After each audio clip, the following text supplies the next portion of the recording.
السلام عليكم ورحمة الله.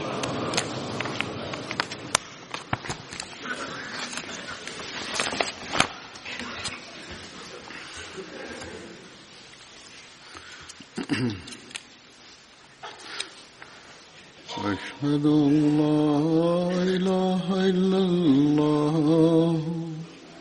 وحده لا شريك له وأشهد أن محمدا عبده ورسوله. أما بعد فأعوذ بالله من الشيطان الرجيم. بسم الله الرحمن الرحيم. الحمد لله رب العالمين الرحمن الرحيم مالك يوم الدين. إياك نعبد وإياك نستعين. اهدنا الصراط المستقيم صراط الذين أنعمت عليهم غير المغضوب عليهم ولا الضالين. سوف أستأنف اليوم الحديث عن الصحابة البدريين الذي هو مستمر منذ فترة لا بأس بها. وأول من أذكره اليوم هو قتادة بن النعمان رضي الله عنه. كان من الأنصار من الخزرج من بني ظفر. اسم والده نعمان بن زيد، ووالدته أنيسة بنت قيس، كنيته أبو عمر، ويقال أبو عمرو وأبو عبد الله أيضا. كان أخا لأبي سعيد الخدري من أمه.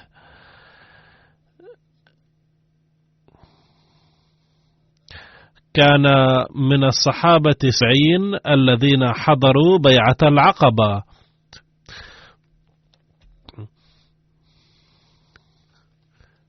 لكن ابن إسحاق قال أنه لم يكن من بين الصحابة الذين بايعوا بيعة العقبة، أو أن ابن إسحاق لم يذكره من بينهم. كان قتادة رضي الله عنه من الرماة الذين عينهم الرسول صلى الله عليه وسلم. قد حضر مع النبي صلى الله عليه وسلم بدرا وأحدا والخندق وسائر الغزوات بعدها. أصابه سهم في عينه يوم أحد فرجت حدقته، فجاء النبي صلى الله عليه وسلم وقال: يا رسول الله، قد أصابني سهم وخرجت حدقة عيني، وإني أحب زوجتي جدا، وأخشى أنها إن رأت عيني هكذا تبدأ تكرهني. فأخذ رسول الله صلى الله عليه وسلم الحدق في يده ووضعها في عيني، فثبتت في مكانها ورجع بصري، وكانت عيني هذه أقوى وأحد بصرا من الأخرى في شيخوختي. وقيل في رواية أن رسول الله صلى الله عليه وسلم بزق في عينه فصارت أجمل من العين الأخرى. وقد ذكر قتادة بنفسه تفاصيل هذه الواقعة، قال: أهديت لرسول الله صلى الله عليه وسلم قوس فآتاني إياها يوم أحد، فكنت أرمي بها السهام وأنا أمام رسول الله صلى الله عليه وسلم حتى انكسر وترها، فوقفت أمام وجه رسول الله صلى الله عليه وسلم. يذكر عادة أن طلحة قام أمام وجه رسول الله صلى الله عليه وسلم يدافع عنه، لكن قتادة أيضا يقول: وقفت سترا أمام وجه رسول الله صلى الله عليه وسلم، وكلما جاء إليه سهم تقدمت إليه بوجهي لأصبح جنة أمام وجهه المبارك، ولم يبقى عندي سهم أطلقه، فأصاب سهم عيني فخرجت حدقتها وتدلت على خدي. لما انفض جمع الكفار أمسكت حدقتي في يدي وجئت رسول الله صلى الله عليه وسلم، فلما رآها رسول الله صلى الله عليه وسلم في يدي دمعت عيناه فقال: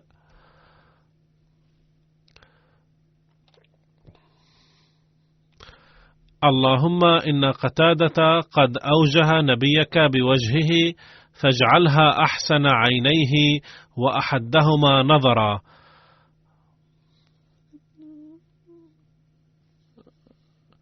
فكانت أحسن عينيه وأحدهما نظرا.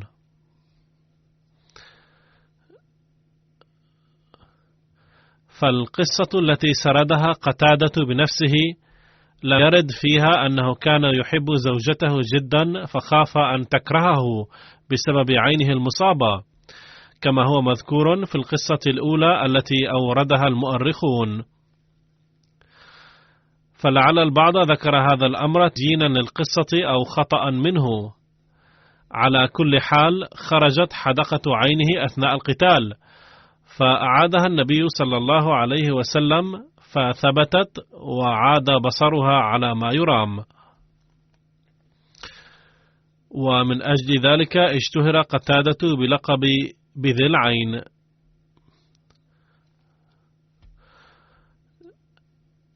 شهد قتادة مع رسول الله صلى الله عليه وسلم كل الغزوات بما فيها بدر وأحد والخندق،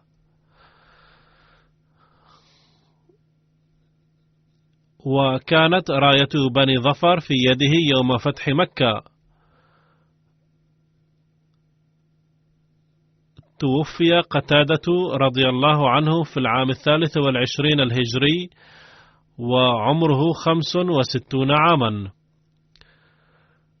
وصلى عليه سيدنا عمر رضي الله عنه في المدينة، وعند الدفن نزل في لحده أخوه من أمه أبو سعيد الخدري ومحمد بن مسلمة والحارث بن خزمة. وفي رواية أن سيدنا عمر أيضا كان بين النازلين في لحده. وكان من أحفاد قتادة عاصم بن عمر، وكان عالما بالأنساب أي خبيرا بمعرفة الأسر والأعراق والقبائل، وقد نقل عنه ابن إسحاق كثيرا.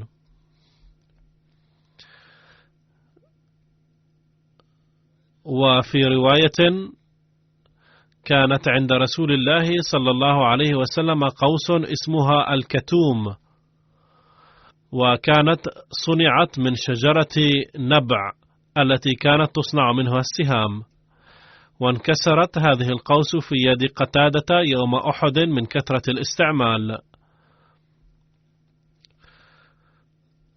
قال قتادة بن النعمان رضي الله عنه: كانت في الأنصار أسرة تسمى بني أبيرق،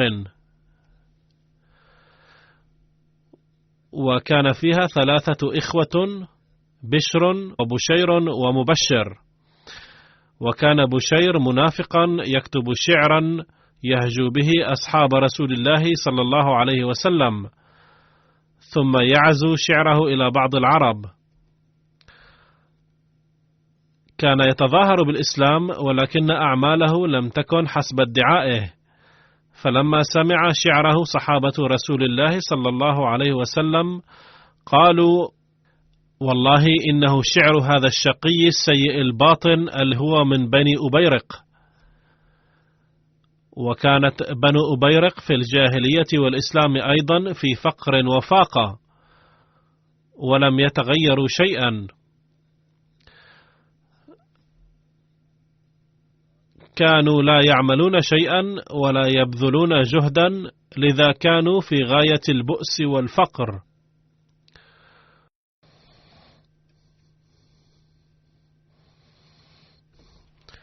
وكان الناس إنما طعامهم بالمدينة التمر والشعير. وكان الرجل إذا كان له يسار فقدمت ضافطة من الشام، أي تاجر الغلال بدقيق ناعم أبيض، فابتاع الرجل منها فخص به نفسه، فأما العيال فإنما طعامهم التمر والشعير. فقدمت ضافطة من الشام فابتاع عمي حملا من الدرمك، أي الدقيق الأبيض، فجعله في مشربه له، وفي المشربة سلاح له، درعان وسيفاه وما يصلحها.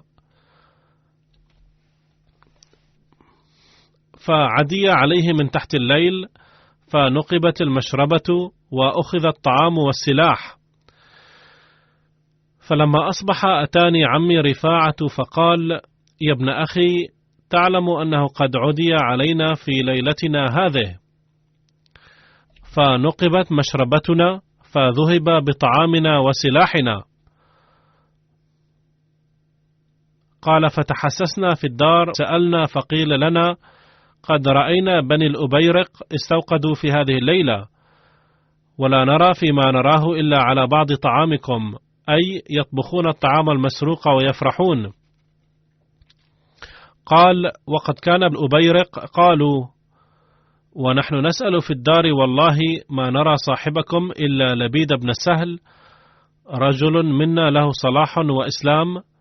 فلما سمع ذلك لبيد اخترط سيفه وقال: أنا أسرق، والله لا يخالطنكم هذا السيف.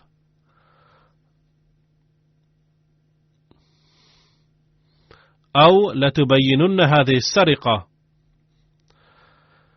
قالوا: إليك عنا أيها الرجل، فوالله ما أنت بصاحبها. فسألنا في الدار حتى لم نشك أنهم أي بنو أبيرق أصحابها. فقال لي عمي: يا ابن أخي، لو أتيت رسول الله صلى الله عليه وسلم فذكرت ذلك له. قال قتادة: فأتيت رسول الله صلى الله عليه وسلم فذكرت ذلك له، فقلت: يا رسول الله، أهل بيت منا أهل جفاء، عمدوا إلى عمي رفاعة بن زيد، فنقبوا مشربة له وأخذوا سلاحه وطعامه، فليردوا سلاحنا، وأما الطعام فلا حاجة لنا به.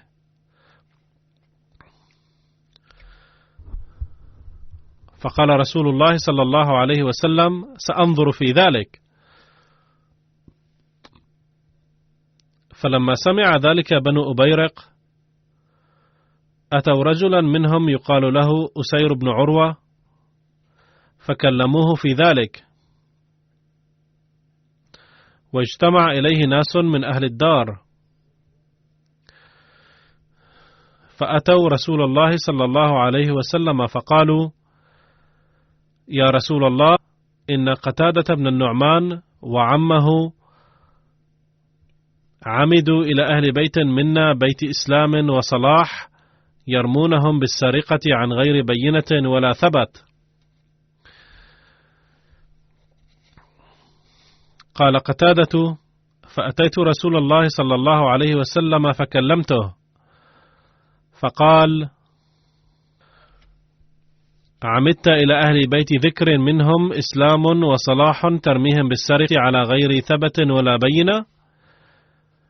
قال: فرجعت إذ كان صالحا طيب الطبع، ولوددت أني خرجت من بعض مالي ولم أكلم رسول الله صلى الله عليه وسلم بذلك، فقد قالت لي نفسي إني عبثا قد سببت الإزعاج للنبي صلى الله عليه وسلم، إذ لو كان مالي قد ضاع لما كان في ذلك حرج، لكن كان يجب أن لا أزعج النبي صلى الله عليه وسلم. فأتاني عمي رفاعة فقال: يا ابن أخي، ما صنعت؟ فأخبرته ما قال لي رسول الله صلى الله عليه وسلم، فقال: الله المستعان. فلم نلبث أن نزل القرآن: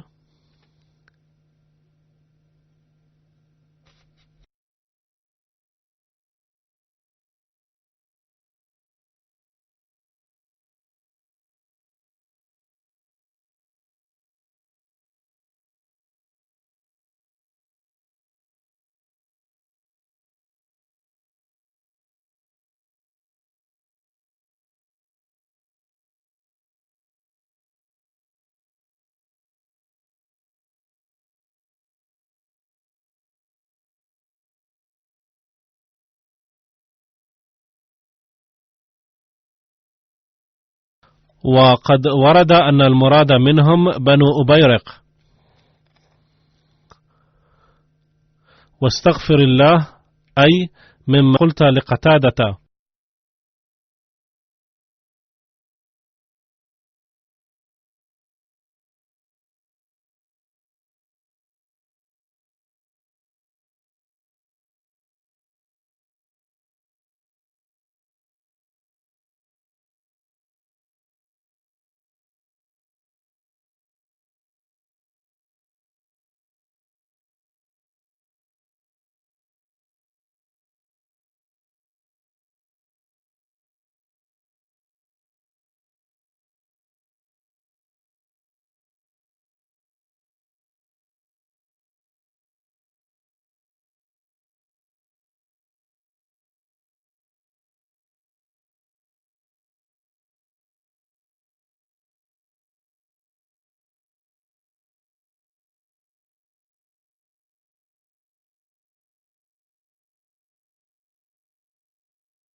يقال إن في ذلك إشارة إلى قول بني أبيرق إن لبيدا بن سهل سرق.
باختصار في هذه الآيات مطالب أخرى كثيرة، لكن إذا اعتبرنا أنه قد خطر ببالهم بعد مدة قصيرة أن هذه الآيات نزلت فيهم، فقد كشف الله الحقيقة على النبي صلى الله عليه وسلم، مما أدى إلى أن بني أبيرق الذين كانوا يشك فيهم سلموا بأنها نزلت فيهم حصرا،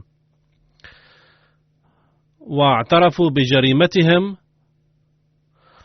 وأتوا بما سرقوه من السلاح وغيره إلى رسول الله صلى الله عليه وسلم، فرده إلى رفاعة صاحب السلاح.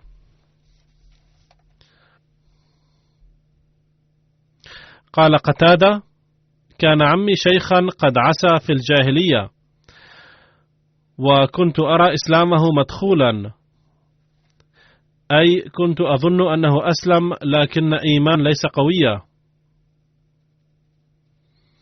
فلما أتيته بالسلاح قال: يا ابن أخي، هو في سبيل الله. فعرفت أن إسلامه كان صحيحا، وتبين لي أن إيمانه قوي وصحيح، وأني عبثا كنت أشك في ضعف إيمانه.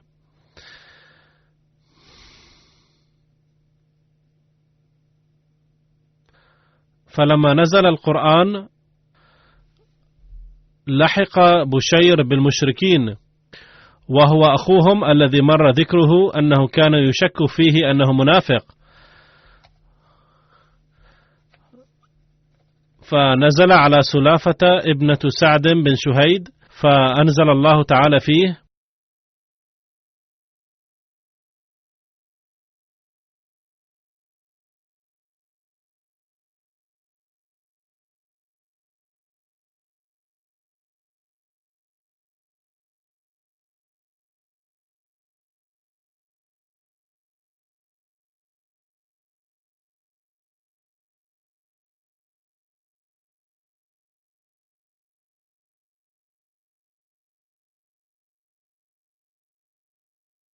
يقرأ حضرته الترجمة الأردية للآيات السابقة.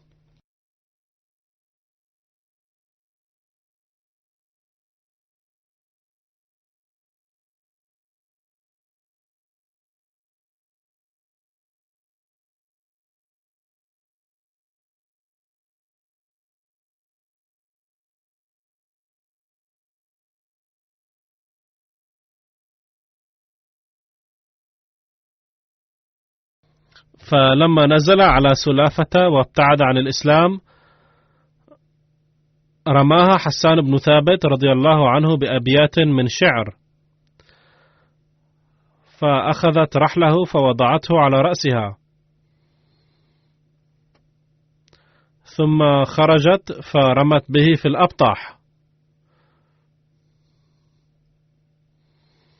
ثم قالت: أهديت إلي شعر حسان، أي أنه هجاك حسان بن ثابت فأشركني في الهجو بسببك، ما كنت تأتي بخير لذا لن أضع لك عندي. هذه كانت عاقبة هذا المنافق أو المشرك.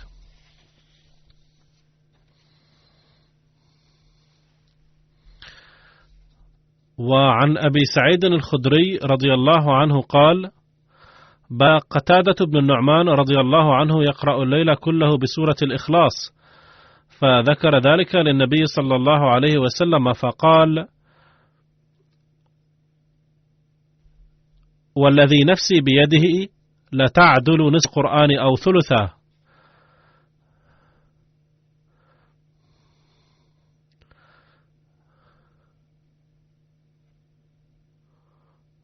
وهذا هو الحق، لأن وحدانية الله تعالى هو القرآن أصلا، وهذا ما يعلمه القرآن. عن أبي سلمة رضي الله عنه قال: كان أبو هريرة يحدثنا عن رسول الله صلى الله عليه وسلم أنه قال: إن في الجمعة ساعة لا يوافقها مسلم وهو في صلاة يسأل الله خيرا إلا آتاه إياه. قال: وقللها أبو هريرة بيده. قال: فلما توفي أبو هريرة قلت: والله لو جئت أبا سعيد فسألته عن هذه الساعة أن يكون عنده منها علم، فأتيته فأجده يقوم عراجين، فقلت: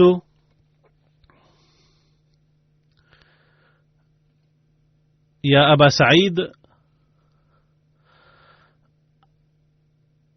ما هذه العراجين التي أراك تقوم؟ قال: هذه عراجين جعل الله لنا فيها بركة، كان رسول الله صلى الله عليه وسلم يحبها ويتخصر بها، فكنا نقومها ونأتيه بها، فرأى بساقا في قبلة المسجد وفي يديه عرجون من تلك العراجين، فحكه وقال: إذا كان أحدكم في صلاته فلا يبصق أمامه، فإن ربه أمامه، وليبصق عن يساره أو تحت قدمه، لأن المرء يحضر أمام ربه، لذا قال لا يبصق أمامه. وأرى أنه لم تكن نزلت الأحكام بالتفصيل إلى ذلك الحين، لذا قال في الرواية: وليبصق عن يساره أو تحت قدميه.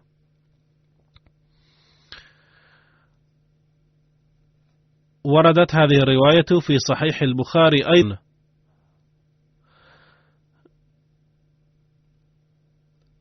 وكان المسجد في ذلك الوقت ترابيا، لذا أمر صلى الله عليه وسلم بدفن البساق، ولكن الأصل هو كما ورد في رواية أخرى أن على المرء أن يبصق أو ينظف أنفه في طرف ردائه إذا دعت الحاجة. وأما الآن فهناك مناديل ومحارم، وفي المساجد سجادات، فلا يجوز البساق هناك الأرض، وإنما كان ذلك جائزا مؤقتا في حالات معينة.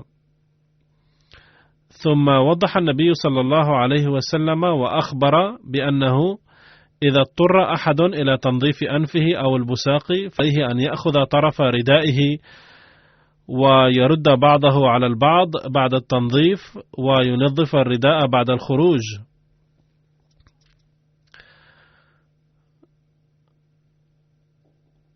قال الراوي: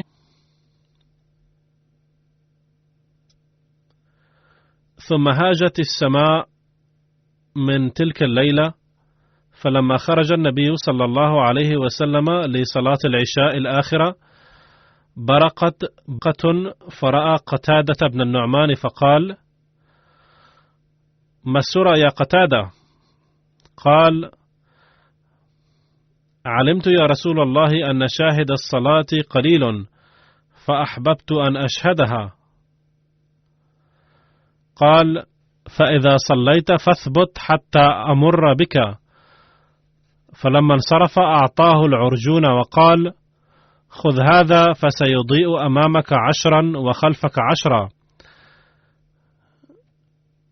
فإذا دخلت البيت وتراءيت سوادا في زاوية البيت فاضربه قبل أن يتكلم فإنه شيطان. قال: ففعل. قال أبو سعيد: فنحن نحب هذه العراجين لذلك.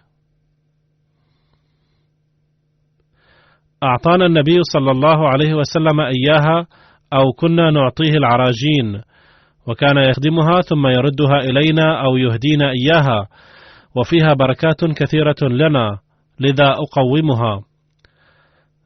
قال أبو سلمة: قلت يا أبا سعيد، إن أبا هريرة حدثنا عن الساعة التي في الجمعة، فهل عندك منها علم؟ كان قد ذهب ليسأله هذا السؤال، ولكن حين رأى العراجين بدأ ذكرها ضمنا، والآن عاد إلى سؤاله الأصلي. قال: إن أبا هريرة حدثنا عن الساعة التي في الجمعة، فهل عندك منها علم؟ فقال: سألت النبي صلى الله عليه وسلم عنها، فقال: إني كنت قد أعلمتها ثم أنسيتها كما أنسيت ليلة القدر.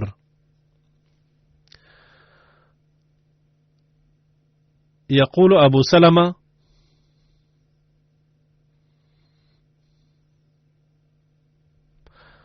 قال: ثم خرجت من عنده فدخلت على عبد الله بن سلام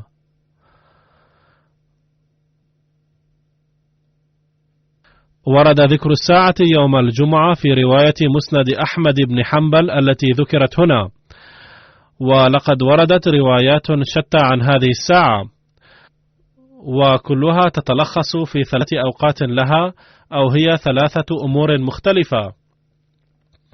أولها أن هذه الساعة تأتي أثناء الجمعة، وثانيها أنها تأتي في آخر ساعات النهار، وثالثها أنها تأتي بعد صلاة العصر. فأذكر لكم هذه الروايات ها هنا. عن أبي هريرة رضي الله عنه أن رسول الله صلى الله عليه وسلم ذكر يوم الجمعة فقال: فيه ساعة لا يوافقها عبد مسلم وهو قائم يصلي يسأل الله تعالى شيئا إلا أعطاه إياه، وأشار بيده يقللها، أي أن وقت هذه الساعة قليل جدا. ثم هناك رواية في صحيح مسلم عن أبي بردة بن أبي موسى الأشعري قال: قال لي عبد الله بن عمر: أسمعت أباك يحدث عن رسول الله صلى الله عليه وسلم في شأن ساعة الجمعة؟ قال: قلت نعم، سمعته يقول: سمعت رسول الله صلى الله عليه وسلم يقول: هي ما بين أن يجلس الإمام إلى أن تقضى الصلاة. ثم هناك رواية أخرى عن عبد الله بن سلام قال: قلت ورسول الله صلى الله عليه وسلم جالس: إنا لنجد في كتاب الله في يوم الجمعة ساعة لا يوافقها عبد مؤمن يصلي يسأل الله فيها شيئا إلا قضى له حاجته. قال عبد الله: فأشار إلي رسول الله صلى الله عليه وسلم: أو بعض ساعة. فقلت: صدقت، أو بعض ساعة. قلت: أي ساعة هي؟ قال: هي آخر ساعات النهار، أي عند غروب الشمس. قلت: إنها ليست ساعة صلاة؟ قال: بلى، إن العبد المؤمن إذا صلى ثم جلس لا يحبسه إلا الصلاة فهو في الصلاة، أي إن انشغل المؤمن بالذكر الإلهي فهي حالة مشابهة للصلاة التي تنتج منها حالة الدعاء. ثم هناك رواية أخرى عن أبي هريرة أن رسول الله صلى الله عليه وسلم قال: إن في الجمعة ساعة لا يوافقها عبد مسلم يسأل الله عز وجل فيها خيرا إلا أعطاه إياه، وهي بعد العصر. فهنا ذكر يوم الجمعة، إلا أن الساعة تأتي بعد العصر، وهي رواية مسند أحمد بن حنبل. ثم ورد في رواية أن أبا سلمة لما سأل النبي صلى الله عليه وسلم عن هذه الساعة قال: آخر ساعات النهار، أي أن هذه الساعة تأتي في آخر ساعات النهار. يقول سيدنا المصلح الموعود رضي الله عنه موضحا هذا الأمر ومفسرا إياه: هناك تشابه بين الجمعة ورمضان، وهو أن الجمعة يوم استجابة الدعاء، وكذلك رمضان أيضا شهر استجابة الدعاء.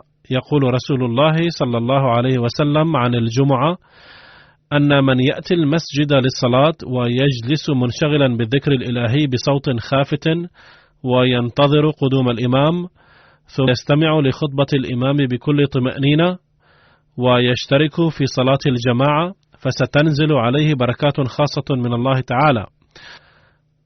وتأتي في يوم الجمعة ساعة يستجاب فيها كل دعاء يدعوه الإنسان. عن أبي هريرة أن رسول الله صلى الله عليه وسلم ذكر يوم الجمعة فقال: فيه ساعة لا يوافقها عبد مسلم وهو قائم يصلي يسأل الله تعالى شيئا إلا أعطاه إياه وأشار بيده يقللها. هو حديث البخاري الذي سبق ذكره، وكان رواية أبي هريرة. لا بد من تفسير هذا الحديث في ضوء القانون الإلهي. تستجاب الأدعية التي تكون مطابقة لسنة الله وللقانون الإلهي، ولا تستجاب التي كانت مخالفة لسنة الله وقوانينه. باختصار، لا يجاب إلا تلك الدعوات التي تكون متوافقة مع سنة الله تعالى وتكون جائزة وخاضعة لقوانين الله تعالى. إنها نعمة عظمى، كما أن الحصول عليها ليس أمرا سهلا، وذلك لأن وقت الجمعة يبدأ من الأذان الثاني للجمعة أو قبله بقليل، ويستمر إلى التسليم في ختام صلاة الجمعة. لو قيس الوقت بين هذين الحدين وكان خطبة الجمعة قصيرة، فسيكون مقدار هذا الوقت على أقل تقدير نصف ساعة تقريبا. ولكن إن كانت الخطبة طويلة فيمكن أن يمتد هذا الوقت ساعة أو ساعة ونصف، وخلال فترة الساعة أو الساعة والنصف هذه تأتي ساعة الجمعة المذكورة التي إذا دعا فيها الإنسان استجيب دعاؤه. ولكن الإنسان لا يعلم خلال فترة 90 دقيقة هذه هل كانت ساعة الاستجابة هي الدقيقة الأولى أو الثانية أو الثالثة، بل لا يستطيع الإنسان القول إلى آخر هذه الدقائق 90 أنها هو وقت استجابة الدعاء. فلا بد من تحري هذه الساعة التي يستجاب فيها كل دعاء في هذه الدقائق 90، ولن ينجح في البحث عن فرصة استجابة الدعاء إلا ذلك الشخص الذي يظل مركزا على الدعاء 90 دقيقة متواصلة. ولا يقدر كل واحد على الانشغال بالدعاء بشكل متواصل طيلة 90 دقيقة مع الحفاظ على التركيز، لأنه أمر صعب للغاية. لقد كتب المصلح الموعود رضي الله عنه أن بعض الناس لا يستطيعون الحفاظ على تركيزهم ل5 دقائق، بل تطيش نظراتهم هنا وهناك أحيانا. فمثلا جئت هنا للصلاة فلاحظت قبل الخطبة أن بعض الناس كانوا يصلون السنن وكانت نظرتهم تطيش هنا وهناك فجأة. إن أداء السنن لا يستغرق إلا دقيقة ونصف أو دقيقتين فحسب، وإذا كان الناس ينظرون يمينا مرة ويسارا مرة أخرى، أو إلى الأرض تارة وإلى السماء تارة أخرى في هذا الوقت الوجيز أيضا، ويتعذر عليهم التركيز لدقيقة ونصف أو دقيقتين فقط، فإن القيام بالدعاء وذكر الله إلى 90 دقيقة مع التركيز إلى جهة واحدة ليس بأمر سهل.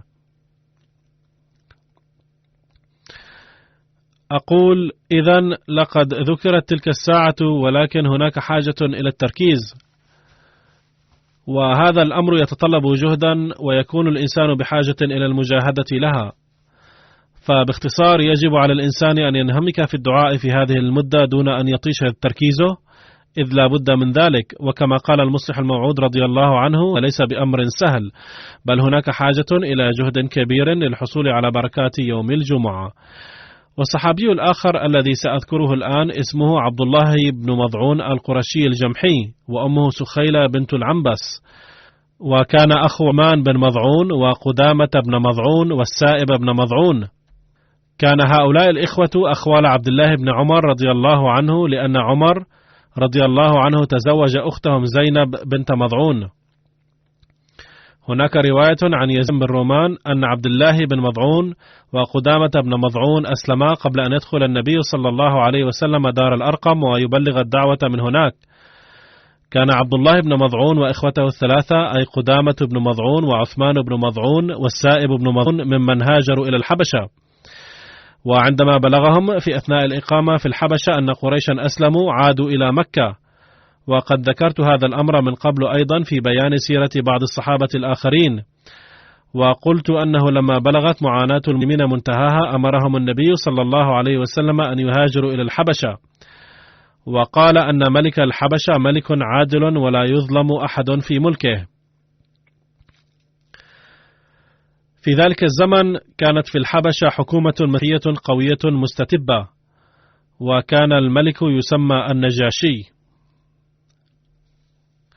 باختصار، هاجر إلى الحبشة في شهر رجب من العام الخامس من النبوة بأمر من النبي صلى الله عليه وسلم 11 رجلا و4 نساء. وكان من حسن حظ هؤلاء المهاجرين أنهم عندما خرجوا من مكة مسافرين إلى الجنوب ووصلوا إلى الشعيبة وهو مرفأ السفن، وجدوا سفينة تجارية موشكة على الانطلاق إلى الحبشة، فركبوها بأمن وسلام وانطلقت السفينة.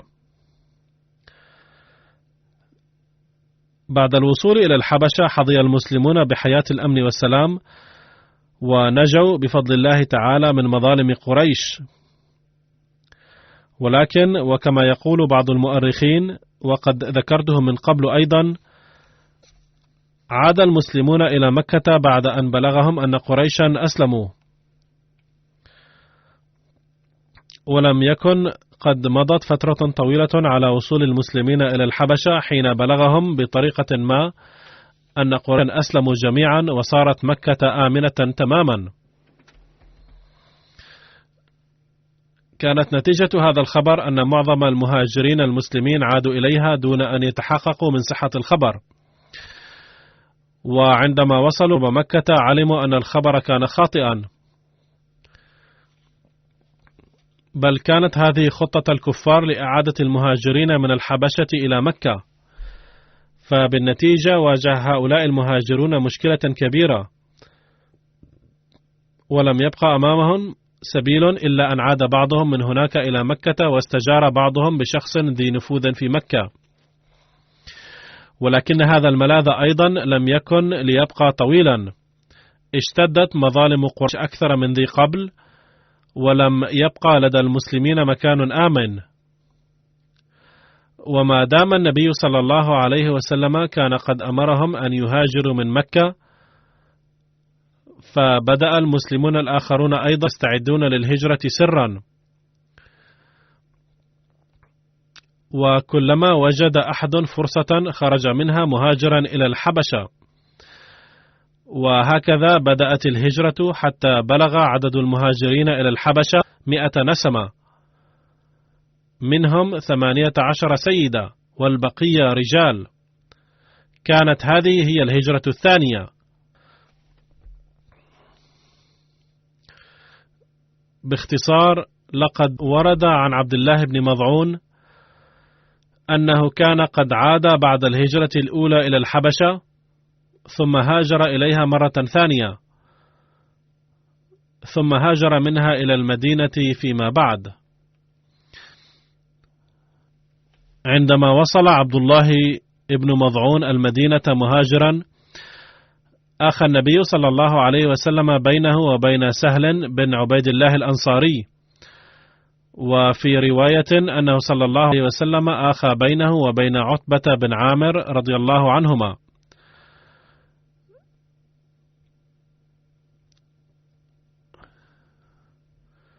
شهد عبد الله بن مضعون مع إخوته قدامة بن مضعون والسائب بن مضعون بدرا وأحدا والخندق والمشاهد الأخرى.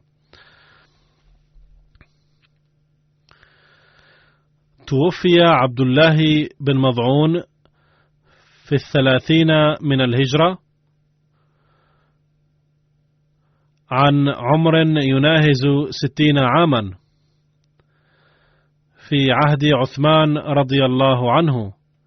ندعو الله تعالى أن يرفع درجات الصحابة رضي الله عنهم باستمرار.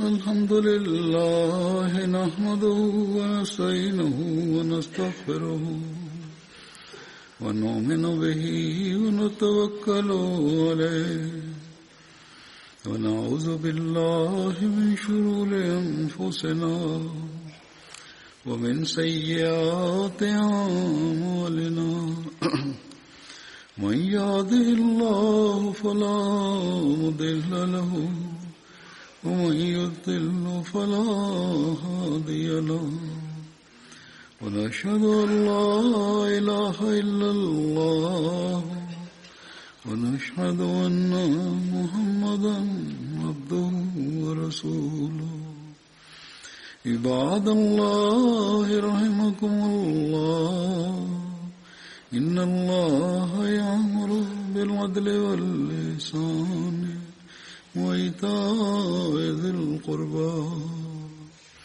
وينهى عن الفحشاء والمنكر والبغي يعظكم لعلكم تذكرون اذكروا الله يذكركم وادعوه يستجب لكم ولذكر الله أكبر.